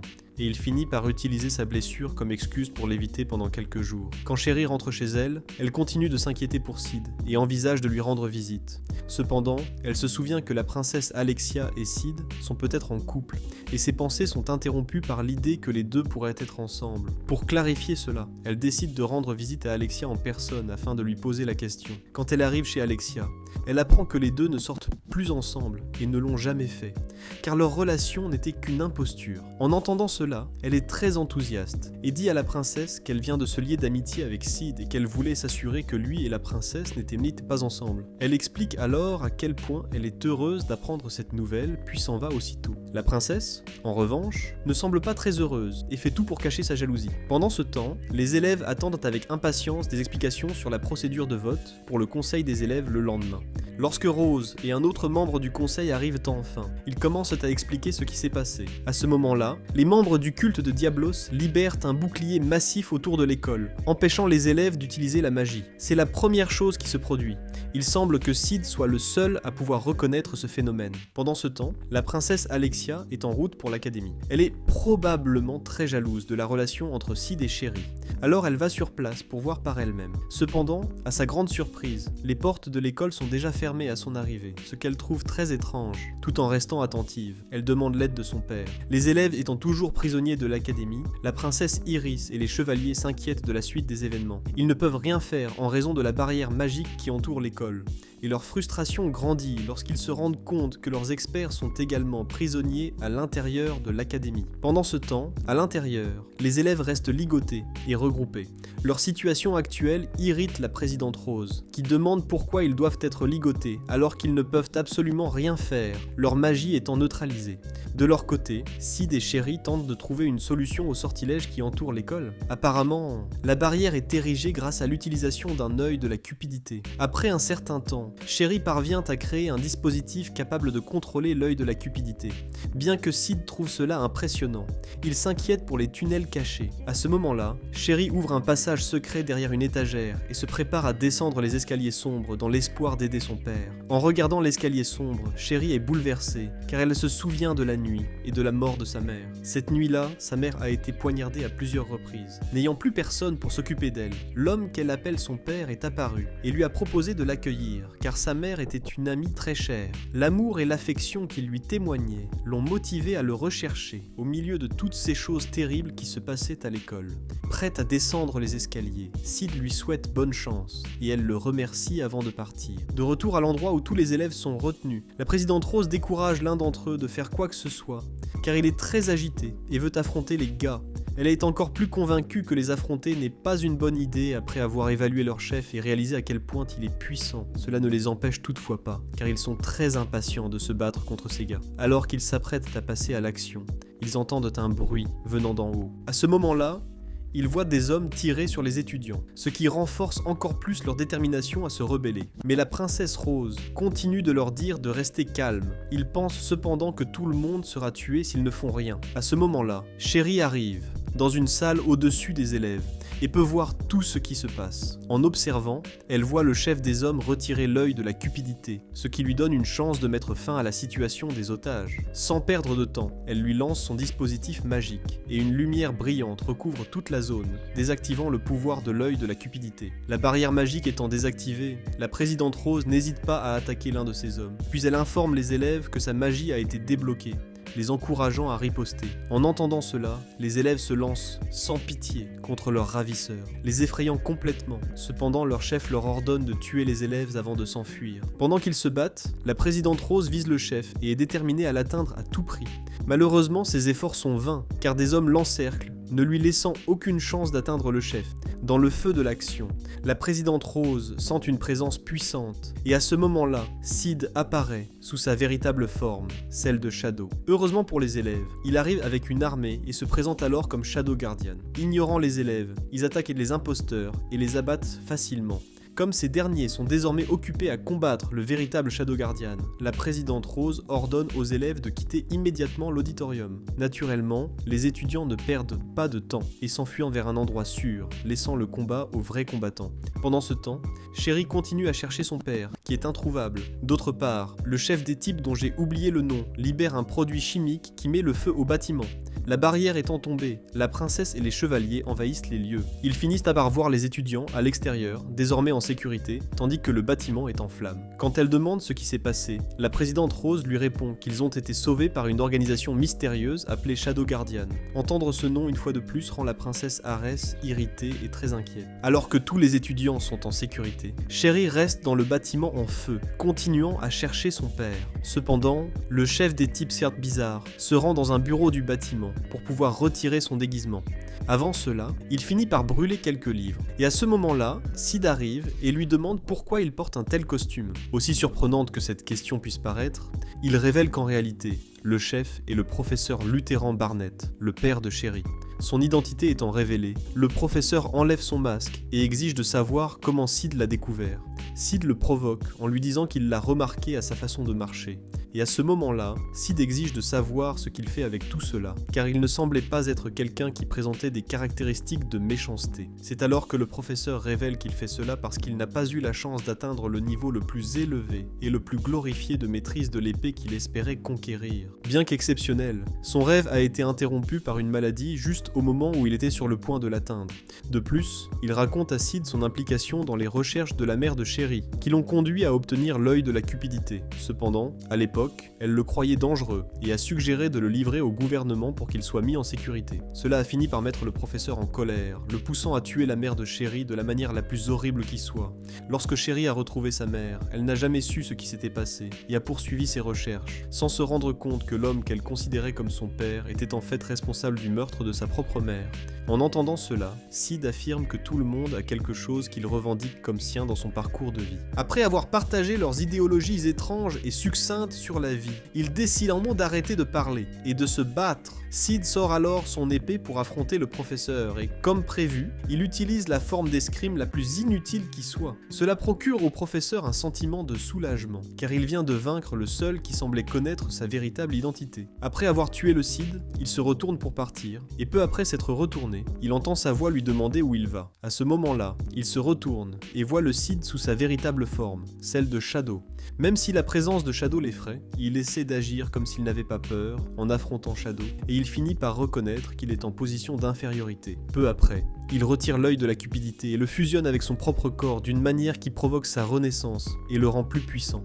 Étonnamment, sa magie supposée puissante n'était toujours pas à la hauteur du pouvoir de Shadow, qui bloque ses attaques sans trop d'efforts. Peu après, il coupe l'épaule du professeur, qui est furieux, et se précipite vers Shadow. Pendant qu'ils se battent, le professeur parle de son plan visant à accuser Shadow de tout ce qui s'est passé. Étonnamment, le professeur révèle qu'il a mis en place des preuves, des témoignages et tout ce qui serait nécessaire pour faire croire que Shadow est un traître, afin que le monde entier le pourchasse. Lorsque Shadow entend tout cela, il semble ne pas se soucier de ce que le professeur a dit. Au lieu de cela, il affirme qu'il accepterait volontiers toute cette haine, ajoutant que cela ne changerait rien, puisque Shadow Garden a toujours fonctionné sans se soucier du point de vue des autres, à part le leur. Ces paroles finissent par inquiéter le professeur, et comme son plan précédent consistant à blâmer Shadow semble inutile, il l'attaque furieusement, espérant lui causer de gros dégâts. Mais Shadow esquive une fois de plus toutes ses tentatives. C'est alors qu'il le poignarde à plusieurs reprises, se souvenant de ce qu'il a fait à la mère de Sherry avant de lui transpercer le cœur et de détruire l'œil de la cupidité. La mort du professeur donne à Shadow une justification apaisante qu'il espère que Sherry ressentira. À ce moment-là, Sherry retrouve enfin son père, mais dans le même état que celui dans lequel elle a vu sa mère il y a des années. Elle se met à crier, lui demandant de se réveiller, et Shadow est tenté de lui révéler que c'est lui qui a tué sa mère. Mais il décide de ne rien dire, car cela serait plus difficile pour elle si elle l'apprenait. Plus tard, le Shadow Garden voit une déclaration accusant Shadow de tout ce qui s'est passé, ce qui les rend encore plus déterminés à suivre la résolution de Shadow. Le lendemain, Sherry rencontre Sid et le remercie pour tout ce qu'il a fait pour l'aider la veille, lui disant qu'elle n'aurait jamais pu y arriver sans son aide. Elle lui annonce ensuite sa décision d'étudier à l'étranger, à Lagos, une ville réputée pour ses sciences. Avant de partir, elle dit à Sid qu'elle a quelque chose à faire et qu'elle a décidé de partir à l'étranger en quête de connaissances pour y parvenir. Elle ajoute qu'elle aurait aimé avoir l'occasion de mieux connaître Sid. Et alors qu'elle prend son sac pour partir, Sid lui demande ce qu'elle a à faire. Elle répond que c'est un secret. En raison de la destruction de l'école causée par la violente bataille entre le faux Shadow Garden et le vrai Shadow Garden, les élèves sont obligés de rentrer chez eux, ce qui s'est avéré être des vacances d'été anticipées pour eux.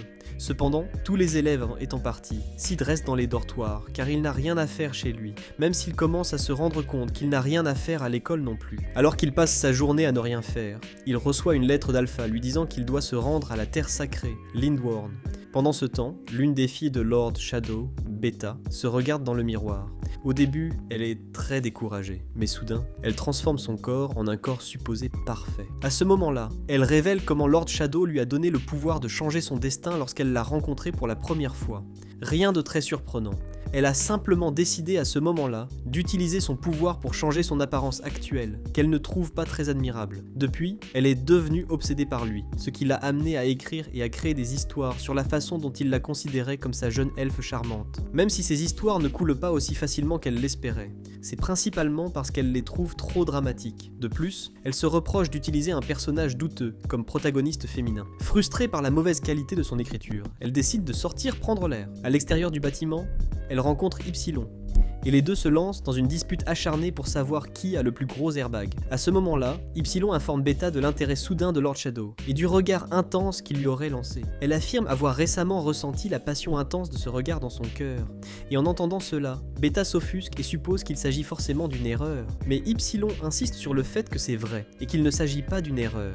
De plus, elle tente de se moquer de Beta en lui disant qu'elle aurait probablement reçu le même regard à un moment donné, car elle, Ypsilon, avait un airbag plus gros. À ce stade, Beta trouve la conversation très inconfortable et cherche probablement un moyen de s'en aller. Heureusement pour elle, l'une des filles, appelée Neo, apparaît comme la nouvelle responsable d'Alpha. Pendant ce temps, la princesse Iris et la princesse Alexia sont dans un centre commercial, achetant des vêtements pour leur voyage depuis la dernière terre sacrée. Apparemment, la princesse Alexia y est envoyée en tant qu'invitée spéciale pour le jugement de la déesse. Comme la princesse Iris l'a accompagnée au centre commercial, elle demande à sa sœur de suivre les tendances de la capitale. La princesse Alexia, cependant, assure à sa sœur qu'elle pourra profiter de ce temps pour s'investir dans des questions liées aux événements récents dans le royaume et obtenir des informations utiles qui les aideront à faire face aux problèmes en suspens. De plus, elle demande à sa sœur de rester calme, car son apparence innocente la rendrait suspecte. En entendant cela, la princesse Iris devient optimiste, car elle pense que les gens sont moins méfiants envers Alexia qu'envers elle-même, même si elle ne veut pas que sa sœur s'implique dans l'enquête et aurait préféré ne rien lui dire. Pendant qu'elles discutent, elles sont interrompues par la présidente du centre commercial, qui s'excuse de ne pas être venue les saluer plus tôt. À son arrivée, elle leur offre de délicieuses collations, et voyant qu'elles sont très savoureuses, la princesse Alexia exige que certaines d'entre elles soient apportées dans sa chambre. Elle demande ensuite à la présidente s'il y a d'autres articles neufs qu'elle pourrait choisir, car elle va voyager. Elle demande à voir les vêtements que la présidente lui recommande.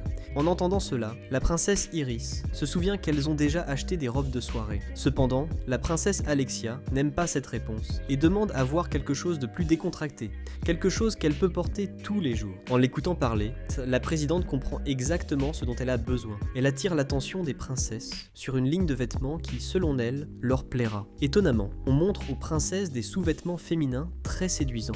Et oui, n'est-ce pas? En voyant ces vêtements, les princesses sont choquées. Alors qu'Iris se plaint du manque de tissu et du fait qu'ils sont transparents, Alexia affirme avoir confiance en son propre derrière. En entendant cela, Iris se souvient que ce n'est pas le sujet. Pendant qu'elle dit cela, Alexia arrache les sous-vêtements du mannequin, prête à les essayer. Les deux continuent à se disputer dans la cabine d'essayage, et réalisant que sa sœur ne va pas cesser de la taquiner, Alexia demande clairement si ces sous-vêtements méritent vraiment un rejet aussi catégorique. En réponse, Iris reste sans voix, incapable de donner une réponse définitive, ce qui conduit Alexia à la victoire, la poussant à acheter la lingerie et d'autres articles similaires. Pendant ce temps, plus tard, alors que le bâtiment de l'école était en feu, les élèves se sont précipités pour essayer de sauver ceux qu'ils pouvaient trouver. La princesse princesse Rose, cependant, reste déterminée à retrouver Sid. Elle agit ainsi parce qu'elle est apparemment tombée amoureuse de lui peu après qu'il lui ait sauvé la vie. En la voyant, Sid, allongé et couvert de bandages, était frustré, car il ne veut pas être dérangé à ce moment-là. Malheureusement pour lui, son acte héroïque lui a valu le cœur de la présidente du conseil des élèves. Et ce jour-là, la présidente Rose est restée aux côtés de Sid. Pendant le voyage, il est très agacé par son insistance. Il aurait préféré attendre la nuit, car il aurait pu atteindre facilement la terre sacrée. Il se reproche d'avoir choisi de prendre le train comme un véritable personnage secondaire, et pendant le trajet, Sid doit supporter ses excès. Elle veut savoir pourquoi il se rend à la terre sacrée, et si c'est à cause du jugement de la déesse. En réponse, il admet que c'est bien la raison, mais en réalité, il n'a aucune idée de la raison pour laquelle Alpha l'a convoqué. Il suppose simplement que c'est peut-être à cause du jugement de la déesse. Pendant qu'il réfléchit à cela, la princesse Alexia le remercie à nouveau de lui avoir sauvé la vie, puis elle affirme avec certitude que leur chemin ensemble serait semé d'embûches. Étonnamment, la princesse Iris déclare que personne n'approuverait leur union, ni ne leur donnerait la bénédiction nécessaire pour qu'ils soient ensemble, même si le Cid s'en moque. Elle continue néanmoins à parler de la possibilité qu'ils restent ensemble, et cette fois, elle l'encourage à remporter le jugement de la déesse, affirmant que sa victoire lui permettrait de parler à son père de sa relation avec un jeune homme courageux comme lui. Alors qu'elle continue à parler, le Cid reste indifférent. Il est concentré sur les enseignements divins qu'elle lui a présentés. En y regardant de plus près, il reconnaît l'un des lieux sacrés comme étant Lindworm, l'endroit où il se rend probablement. C'était l'endroit où la déesse était auparavant descendue sur Terre pour accorder leur pouvoir à 3 héros. À ce moment-là, elle parle de la difficulté du chemin qui les attend pour être ensemble. De plus, elle exige qu'ils gardent leur relation secrète et n'en parlent à personne. À ce stade, le Cid comprend ce qu'elle essaie de faire depuis le début. Apparemment, elle essayait simplement de le convertir à sa religion. Cela le rend encore plus désireux d'avoir de l'espace. Et cette nuit-là, elle se rend à sa cabine pour voir comment il va. Mais il n'est pas là. Voyant cela, elle est déçue et retourne à sa cabine. Si elle avait levé les yeux, elle aurait vu le Cid caché juste au-dessus de la porte, pour se protéger de ces conversations incessantes sur leur relation. Après 2 jours passés à l'éviter et à garder ses distances, le Cid arrive enfin à la terre sacrée. En se promenant dans la ville, elle aperçoit son auteur préféré, Natsumi, lors d'une séance de dédicace. Pour la première fois depuis le début du voyage, elle le quitte volontairement, car elle veut rencontrer son auteur préféré. Lorsqu'elle s'en va, Cid regarde les livres écrits par Natsumi, et en les voyant, il pense que ses histoires ont été plagiées de manière éhontée. Les intrigues lui font comprendre que l'écrivain a probablement aussi été réincarné, et voulant savoir qui est cet écrivain, il se rend à la séance de dédicace. En arrivant devant l'auteur, il se rend compte qu'il s'agit ni plus ni moins de Beta. Elle a apparemment écrit les histoires qu'il lui avait racontées sur sa vie passée, et les histoires qu'il lui avait racontées pour l'aider à trouver l'inspiration pour ses écrits. Cependant, il est très déçu qu'elle les ait simplement écrites exactement comme il les lui avait racontées. Lorsque Beta lui rend le livre dédicacé, elle l'informe que les détails de la mission y sont écrits.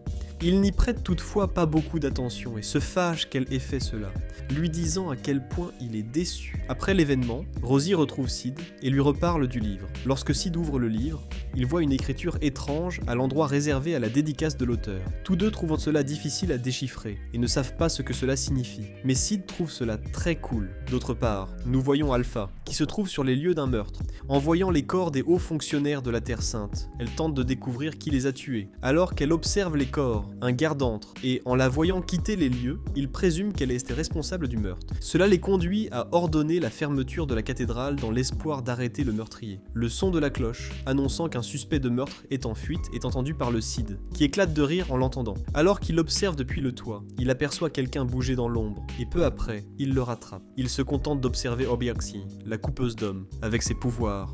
En la voyant, il lui demande le rapport de sa dernière mission, et lorsqu'elle lui explique tout, il décide de poursuivre ses plans, exigeant qu'elle ne rate pas la sienne. Le Cid arrive sain et sauf à Lindworm et décide de prendre un bain. En chemin, il déclare ses préférences, disant ce qu'il aime et ce qu'il n'aime pas, même s'il pense qu'il y a des choses insignifiantes qu'il aime et qu'il n'aime pas. L'une de ces choses est les sources thermales. Peu après, il entre dans une source thermale, fredonnant, tout en profitant de la chaleur apaisante qu'elle procure. Étonnamment, il ne semble pas être le seul à aimer les sources thermales, car la princesse Alexia était également présente et est choquée de le voir entrer. Cid l'ignore complètement, agissant comme si elle n'était pas là, tout en profitant de la chaleur de l'eau. Toujours nerveuse, la princesse Alexia trouve le courage d'engager la conversation et lui demande comment vont ses blessures, car il semble avoir récupéré. Elle est surprise de voir cela, car elle l'avait profondément blessée lors de leur dernière rencontre. En réponse, le Cid la traite de machine à tuer, mais ne dit rien d'autre lorsqu'elle lui demande ce qu'il a dit. Au lieu de cela, il veut savoir pourquoi elle est en ville, et elle explique qu'elle a été invitée au jugement de la déesse. Elle lui demande alors pourquoi il est lui aussi en ville, et il répond qu'un ami l'a invité, car un événement très amusant allait avoir lieu. Paraissant ignorant, il demande ce que les gens font exactement lors du jugement de la déesse, et elle trouve étonnamment étrange qu'il soit venu à Landwurm sans savoir ce que c'est. Pour lui expliquer, elle dit qu'il s'agit d'un rituel de combat, dans lequel les anciens guerriers sont réveillés du sanctuaire pour affronter des challengers. En entendant cela, Cid pense que les combattants affronteront des fantômes, se souvenant qu'Alpha avait mentionné quelque chose à ce sujet. Au milieu de ses réflexions, Alexia l'interrompt, les décourageant d'espérer participer au rituel du combat, car il est trop tard. De plus, elle le méprise en lui rappelant que les anciens guerriers ne répondent qu'à l'appel des challengers qu'ils jugent dignes. La princesse révèle également qu'elle ne participera pas au rituel. Elle fait également une révélation choquante sur la mort de l'archevêque de la cathédrale. Bien que cela ne semble pas surprendre le Cid le moins du monde, son attitude, sans manifester le moindre intérêt, n'empêche pas la princesse de révéler la véritable raison de sa venue à Lindworm. Apparemment, elle a été envoyée pour enquêter sur la mort de l'archevêque, et après avoir dit tout cela, elle décide de s'arrêter, car elle ne peut rien dire de plus à un étranger. Mais c'est très étrange, car elle lui a déjà pratiquement tout dit, n'est-ce pas? Elle tente néanmoins de le convaincre de rejoindre les chevaliers cramoisis, s'il veut en savoir plus, mais il refuse immédiatement. Alors qu'ils sont toujours seuls dans la source thermale, Alexia révèle ses pensées sur Cid, supposant qu'il semble toujours vouloir la toucher. Cid, cependant, lui dit silencieusement de ne pas s'emballer, car il fait en sorte de ne pas la regarder pendant tout le temps qu'ils passent ensemble dans l'eau, ce qui selon lui les mettrait plus à l'aise pendant qu'ils se baignent. À ce moment-là, il lui demande d'arrêter de regarder son corps. Pour se défendre, elle tente de faire des commentaires désobligeants sur son physique, mais elle est choquée lorsqu'il se lève, pour lui prouver qu'il ne faut jamais juger un livre à sa couverture. En lui montrant son Excalibur, il la laisse stupéfaite et complètement choquée. Le lendemain, Alexia rencontre l'archevêque par intérim, exigeant de mener l'audit, mais il l'annule avant même qu'elle n'arrive, ce qui l'amène à lui demander pourquoi il a pris cette décision. Il affirme que la famille royale l'a envoyé pour auditer l'archevêque, qui est maintenant mort. De plus, il dit qu'il doit capturer le meurtrier de l'archevêque, et qu'il n'a donc pas le temps pour les passe-temps de la princesse. Après cela, il lui demande de laisser les affaires de l'église à l'église, lui demandant de simplement s'asseoir et de profiter du jugement de la déesse. Cela rend Alexia furieuse et déterminée à obtenir l'autorisation de son père pour poursuivre l'audit. Toujours irritée par l'archevêque par intérim, la princesse Alexia est encore plus irritée par Beta et son déguisement en auteur Natsume. Elle trouve que le comportement de Natsume est trop beau pour être vrai, et elle est encore plus dégoûtée par la taille de la poitrine de Natsume, car elle a l'impression que Natsume s'en sert pour attirer ses fans. D'autre part, Natsume reconnaît Alexia comme le personnage qui tente de se rapprocher de son bien-aimé Shadow. Elle pense cependant que son seigneur Shadow ne s'intéresserait jamais à la princesse, et remarquant le regard suspicieux de Natsume, la princesse lui marche sur le pied, tandis que l'archevêque intérimaire commence le jugement de la déesse et que le peuple est très enthousiaste. L'un après l'autre, l'archevêque appelle et présente les concurrents du jour. Il présente d'abord un concurrent du royaume d'Oriana, appelé Top Baterios. Après cela, l'un des membres du public commente avec un autre qu'un ancien guerrier ne peut pas partir après avoir été invoqué, pas avant que l'ancien guerrier ou le challenger ne soit vaincu. Selon lui, cela a déjà conduit à la mort d'un challenger dans le passé. L'autre demande alors pourquoi quelqu'un tente autant de participer au jugement, si cela peut mener à la mort. Sa question trouve sa réponse dans le fait que vaincre un ancien guerrier garantit au vainqueur une médaille commémorative. Avec cette médaille, le challenger est autorisé à se présenter à n'importe quel ordre de chevalier dans le monde et sera immédiatement engagé. Pendant ce temps, le Cid écoute la conversation, et après l'avoir entendue, il se rend compte qu'il n'aurait aucune chance d'agir comme une éminence grise s'il décidait de se battre. Cela ne l'empêche toutefois pas de rêver de participer à la compétition en tant que Shadow, et d'offrir au public le spectacle d'un combat, tandis que tout le monde se demande qui il est. D'autre part, aucun des challengers ne parvient à invoquer un ancien guerrier, ce qui signifie qu'ils sont tous indignes. À ce moment-là, Cid se rend compte qu'il n'a pas vu Alpha depuis son arrivée à Lindworm. À son insu, Alpha semble être en mission délicate de son propre chef. Pendant ce temps, vers la fin du défi, Cid est appelé comme dernier challenger. Au début, il ne se rend même pas compte qu'on parle de lui.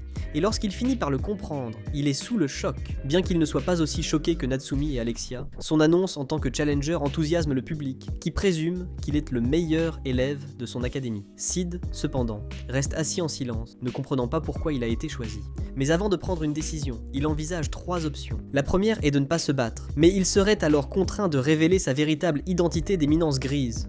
La deuxième est de s'enfuir, mais il écarte cette option, car il ne veut pas provoquer la colère des enseignements divins, et être expulsé de l'académie. La troisième option est de semer la confusion. Il décide donc de choisir cette dernière. Pour cela, il apparaît simplement sous les traits de Lord Shadow, annonçant sa présence. L'archevêque est effrayé en le voyant, mais Shadow continue et invoque un ancien guerrier. Étonnamment, il finit par invoquer la redoutable Aurora, la sorcière du malheur, qui a un jour semé le chaos et la destruction dans le monde. En voyant Aurora, Natsume la reconnaît immédiatement, tandis qu'Alexia, quant à elle, est perdue, car elle n'a jamais entendu parler d'elle. L'archevêque trouve Lord Shadow malchanceux, se demandant comment il a réussi à invoquer la sorcière la plus puissante de toute l'histoire. Cependant, il croit que Shadow est un bandit de bas étage et présume qu'il est impuissant face à la soi-disant puissante Aurora. Sans perdre de temps, Aurora lance plusieurs attaques contre Shadow, qui passe son temps à les esquiver. De manière stratégique, il court autour d'elle, attendant le bon moment et l'étudiant, jusqu'à ce qu'il finisse par la réveiller avec son épée. Le fait que Lord Shadow ait vaincu si facilement quelqu'un qu'il considérait comme si puissant surprend beaucoup l'archevêque par intérim.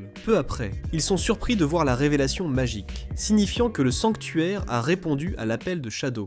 En étant témoin de cela, Alpha est encore plus convaincu. Plus tard dans la nuit, Sid se félicite d'avoir fait du bon travail en tant que personnage secondaire, utilisant son pouvoir d'éminence des ombres. C'est alors qu'une porte rouge géante apparaît, avec quelques dessins. Au début, il essaie de l'éviter en se téléportant vers un autre pilier, mais elle réapparaît. En essayant d'éviter la porte, il continue à se déplacer d'un côté à l'autre, mais la porte ne le lâche pas si facilement. Jusqu'à ce qu'il décide finalement d'essayer de voir ce qu'il y a derrière cette porte. Pendant ce temps, au sanctuaire, se trouvent les trois filles. Pendant le procès de la déesse dans la cathédrale, cette même porte géante est apparue, amenant tout le monde à se demander ce que c'était. Au début, ils se demandent ce qui va sortir de la porte. Peut-être un nouveau guerrier ou un démon. Mais derrière elle apparaît l'archevêque, qui est surpris par ce qu'il voit, disant que le sanctuaire a probablement répondu à Shadow. Surprise par ce qu'il a dit, Rose lui demande ce qu'il entend par « répondre », et il explique que c'est le jour de l'année où la porte du sanctuaire s'ouvre. Cependant, l'apparition d'une porte faible au milieu du jugement n'était jamais arrivée auparavant, ce qui surprend tout le monde. On sait que la porte du sanctuaire est cachée dans la cathédrale, mais qu'il ne s'agit pas d'une porte ordinaire. On dit que cette porte a la capacité de changer de forme et d'emplacement à volonté, pour répondre à ceux qui la cherchent et à ceux qui sont dignes de la franchir. Cette porte du sanctuaire a également d'autres formes, chacune d'entre elles ayant des formes et des directions différentes. Mais pour l'instant, ils ne peuvent pas dire laquelle des portes est apparue devant eux. Soudain, la porte commence à s'ouvrir, et tous les participants au procès sont invités à sortir. En effet, personne ne doit s'approcher de la porte, ce qui entraîne l'annulation du procès. Alors que l'archevêque et les princesses s'apprêtent à quitter les lieux, Alpha et Shadow Garden apparaissent dans la cathédrale, assommant les gardes et menaçant les princesses et l'évêque de rester tranquilles, jusqu'à ce que la porte se referme. Peu après, Alpha et certains membres du culte disparaissent nés par la porte. Beta tente alors d'emmener l'archevêque avec elle, mais lorsque les jeunes filles s'apprêtent à le défendre, Natsumi est capturée et une épée est placée sur sa gorge afin d'empêcher les autres d'agir. Alexa dit qu'elle n'est pas une personne très gentille, mais dit à Rosie qu'elle devrait peut-être simplement laisser Natsumi mourir. Mais Rosie refuse, et Natsumi leur dit de la laisser là et de prendre soin d'elle-même. C'est alors que Beta exige que l'archevêque et Natsumi soient emmenés ensemble. L'archevêque refuse, affirmant que cela n'arrivera qu'après la mort, et soudain, un éclair d'épée apparaît pour attaquer Beta, mais elle parvient à l'esquiver, bien que pas complètement, car une partie de ses deux melons flotte dans les airs. Mais comme ces airbags sont faits de la bave de Venom, qui est le pouvoir de Shadow, ils se recomposent facilement. Puis, en un clin d'œil, une série de coups s'ensuit, et à la fin, la victime est l'exécuteur Venom, qui était venu aider l'archevêque, et c'est Beta qui tue ce Venom. L'archevêque est choqué par ce qui vient de se passer, et en même temps, Beta est furieuse, des faisceaux de lumière sortant de ses yeux. Elle demande avec colère si l'archevêque a vu quelque chose, et celui-ci répond qu'il n'a rien vu. Malgré tout, elle l'attrape et s'envole vers la porte avec lui, suivie par les autres membres du culte qui finissent par emmener Natsumi avec eux. Les princesses là sont très perplexes, car elles se demandent ce que l'archevêque a bien pu voir. Elles-mêmes n'ont pas compris ce qui s'est passé, sachant que seul l'archevêque a pu voir, et que Natsumi ne pouvait pas être laissé derrière. Alexia entre rapidement par la porte derrière eux, même si une voix inconnue lui dit de ne pas le faire. À cause de cela, la princesse Rosie, inquiète pour sa sœur, entre également par la porte avant qu'elle ne se referme complètement.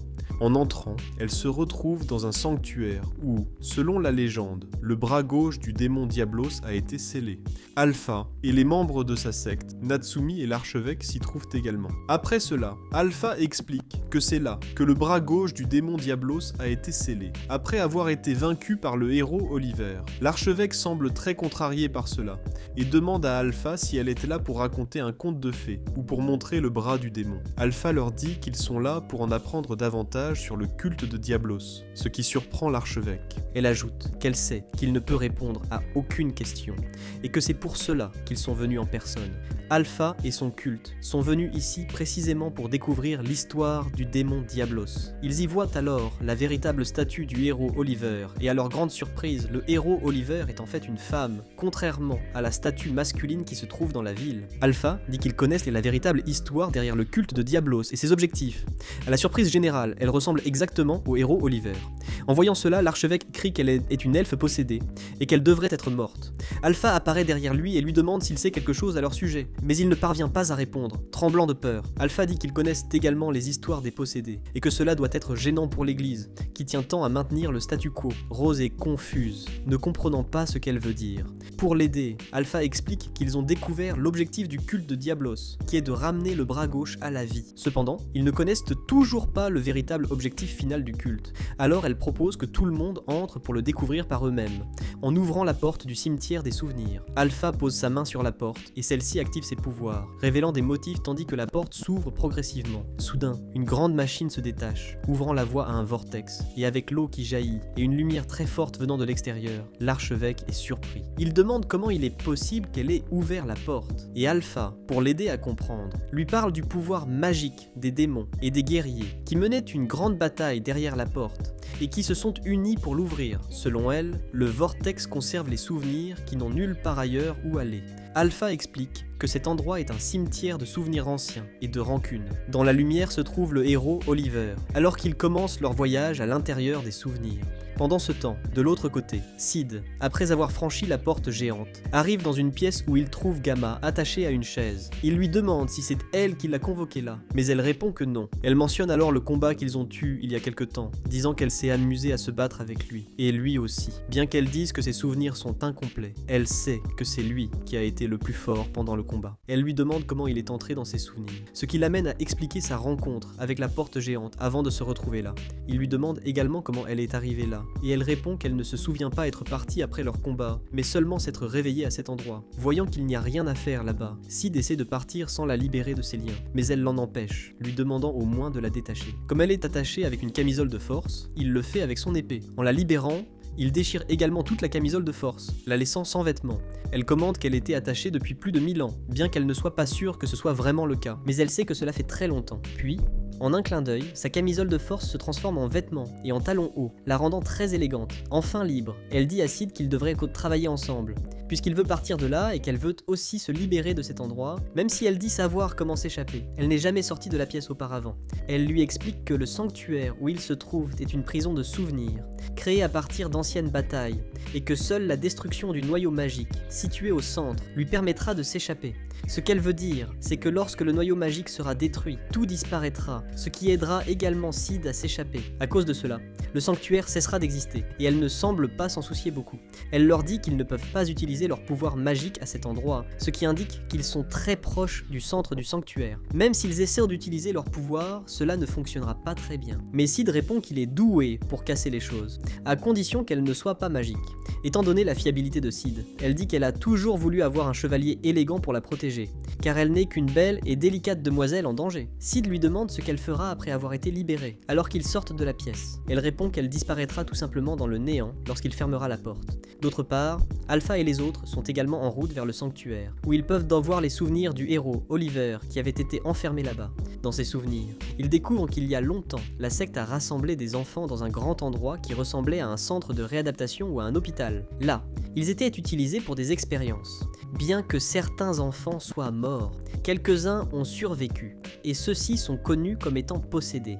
Pendant ce temps, l'héroïne Oliver est l'un des enfants qui étaient compatibles avec les cellules du démon Diablos, qu'on leur a donné à ingérer. Apparemment, l'archevêque était l'un des membres de la secte qui commettait ces actes terribles. Cependant, il montre des remords, affirmant que tout cela était nécessaire pour vaincre le démon Diablos. Bien qu'il s'agisse d'une excuse du culte, le fait qu'Oliver ait réellement coupé le bras du démon signifie que ce n'est pas seulement un conte de fées. Pendant ce temps, l'endroit où il se trouve a changé au fil du temps, en raison des batailles qui s'y sont déroulées, où les souvenirs s'effacent et sont remplacés par de nouveaux. Oliver a fini par recevoir cette mission d'extraire de nouvelles cellules de Diablos, dès qu'elles seraient suffisamment mûres. L'archevêque dit que ce n'est pas vrai, mais Alpha a poursuivi son explication. Oliver aurait été obéissant même après avoir obtenu ses pouvoirs. Elle croyait que si cette mission était accomplie, les gens pourraient vivre en paix, mais elle se trompait. Cela n'a fait que créer un champ de bataille rempli de morts, et même si le démon semblait mort, il était en réalité toujours en vie. Ce démon a tué de nombreuses personnes, ce qui a poussé le culte à utiliser des artefacts anciens pour immobiliser son bras gauche. Ils l'ont étudié en lui coupant la chair et en prélevant son sang, et ont ainsi obtenu les petites sphères rouges qu'ils ingéraient. Cependant, les effets secondaires de ces graines sont très forts, ce que la secte considère comme un problème. Soudain, il se retrouve face au bras caché du démon, qui se trouve dans un énorme tube de verre rempli de liquide entièrement enchaîné. L'archevêque est angoissé à cette vue et leur crie dessus pour avoir révélé le souvenir qu'il avait ingéré les graines dérivées du sang de Diablo, qui sont censées conférer de grands pouvoirs et une grande immortalité. C'est exactement ce que le culte souhaitait. Et l'Alpha révèle aux princesses que le prêtre Nelson était impliqué depuis le début, ce qui la pousse à se confier sur tout ce qu'elle a vécu au sein du culte.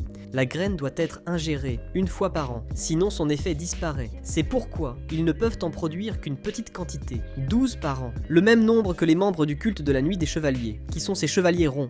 L'Alpha dit que les graines n'ont pas encore été perfectionnées, et qu'il croit que la seule solution est d'immobiliser le membre du démon. Il est alors révélé que l'Alpha est en fait la descendante d'Oliver, et elle demande à l'archevêque de prouver le contraire. Le prêtre dit que le culte a besoin de la vie éternelle et du pouvoir, et admet être l'un des chevaliers ronds. À ce moment-là, il coupe ses liens, et Delta le poignarde dans le dos. C'est la fin de l'archevêque, car elle le jette dans l'eau, en dessous de lui. Delta s'excuse de l'avoir tué, car elle avait reçu pour instruction de ne pas le faire avant d'avoir obtenu les informations nécessaires. Mais à la surprise générale, l'archevêque n'est pas mort. Il sort de l'eau tel un géant et perturbe les souvenirs, ce qui sépare les femmes dans le processus. Elles se retrouvent toutes dans une salle entièrement blanche, que l'Alpha suppose être une autre ressource du système de sécurité du sanctuaire. Pendant ce temps, l'archevêque et les chevaliers ronds sont également là, se préparant à les affronter. Et c'est ici que se termine notre vidéo. J'espère que vous l'avez apprécié. Si c'est le cas, n'hésitez pas à laisser un like et à commenter ci-dessous si vous souhaitez voir la deuxième partie. Je vous laisse là, que Dieu vous garde, merci, à bientôt et à la prochaine vidéo.